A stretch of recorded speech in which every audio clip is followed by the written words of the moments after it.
People think that the goal is to get to retirement, but that's just half the goal. If all you do is save or invest until you hit 65, that actually may not be enough. The goal is to get to retirement, but also not run out of money for the rest of your life. Many understand that they need money stocked up in order to retire at some point in their life, but most don't know exactly how much, and they also don't take into consideration a bunch of other pieces that I'll highlight today. There's a reason that most are not able to retire on time now in 2024, and that even more are having to exit retirement to re-enter the workforce at age 70. This video is going to go over a bunch of areas that you're going to want to highlight, and by the end of the video, I'm going to explain exactly where I'd invest at different age groups in order to not only just hit retirement, but to thrive throughout retirement. My name's Nolan Govea. My students call me Professor G, and I made this channel to make investing simplified.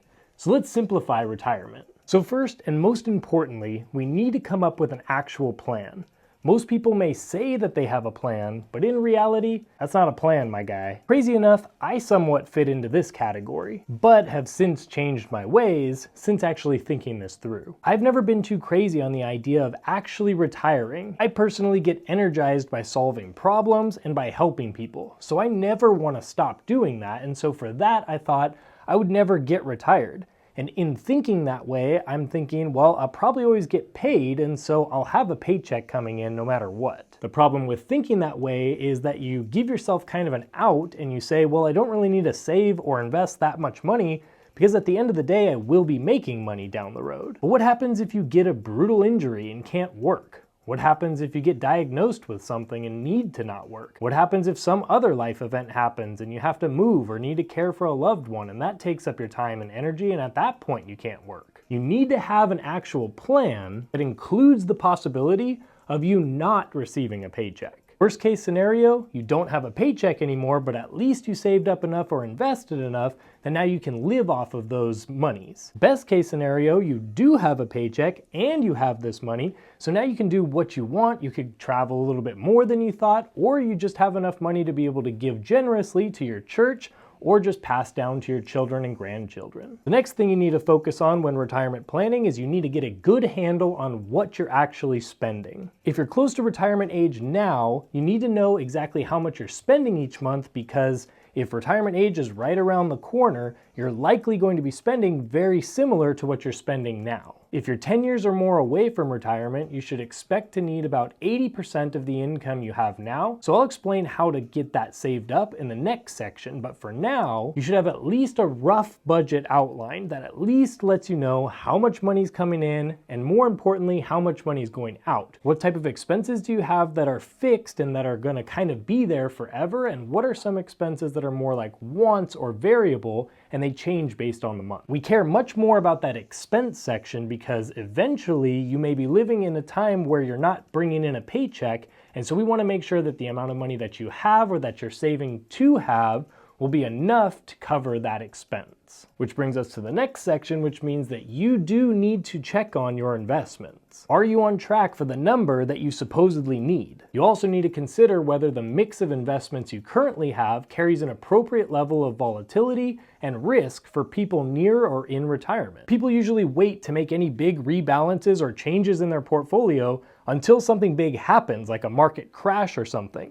At that time, that's literally the worst time to be making changes, but that's just the time that they get woken up and they realize that they should have made this change earlier. If you're 25, you can just let it sit if there's a big market crash, and hopefully the market just comes right back up like the S&P 500 has over and over. But if you're 70 years old, this is much more detrimental. You just need to make sure and check that you are as diversified as you thought you are as safe as you thought you were, and so doing a rebalance once a year is usually good enough for most people. As far as safety is concerned, I like to also keep 1 to 3 years worth of living expenses in a high yield savings account or money market, or even CD, something very, very safe and stable in order to make a little bit of interest, but more importantly, so that you can't lose that money. Just in case we do have a market crash or a market dip that lasts a year, 2 years, then you're not having to pull money out of your investments at that point because you have that safety within the high yield savings account. At the end of this video, I'll explain this further as far as actual accounts and investments that you can be investing in and the actual percentages for your portfolio based on your age. age. The next things to consider are Social Security and Medicare. 3 to 5 years before you retire, look at different strategies for collecting Social Security, such as claiming spousal benefits. The age to collect full benefits is between 66 and 67 for those born after 1954. For those that delay collecting benefits, the monthly amount increases by 8% per year until age 70. The average amount that people are getting for Social Security is about $1,700 per month,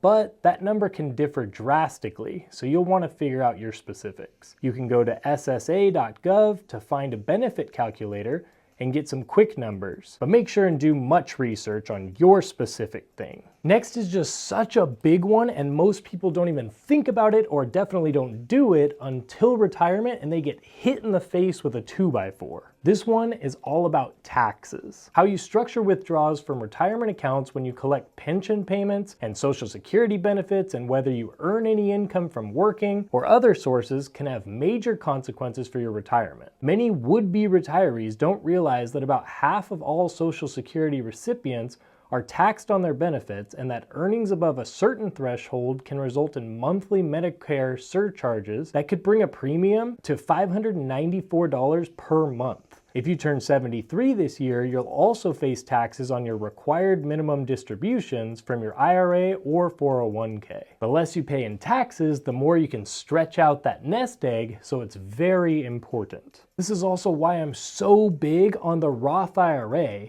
because anything that you pull out of the Roth IRA at retirement age is literally tax-free, 0 taxes. It's actually not even looked at as income. I made this video about the 5 best ETFs to buy and hold forever in your Roth IRA, so I'll link to that in the description below. Next is a huge one as well, and most definitely forget about this one as well too. When you're younger, it makes sense to have a sensible and hefty amount of term life insurance, enough to pay off your mortgage and other debts and to carry your loved ones for at least a year. But in retirement, holding this type of insurance may be unnecessary, because you may have a paid off house, and you probably have more assets at this point, and there's not the same level of income loss if you were to pass. So your loved ones will still be cared for in what you already have in retirement income and in other places. This is one that's obviously very case by case, so make sure and talk with a professional, but make sure you have this lined up and understand what you're gonna do during retirement time. Next is one that most people just don't do because they think that they have some time, and so they'll just do it later.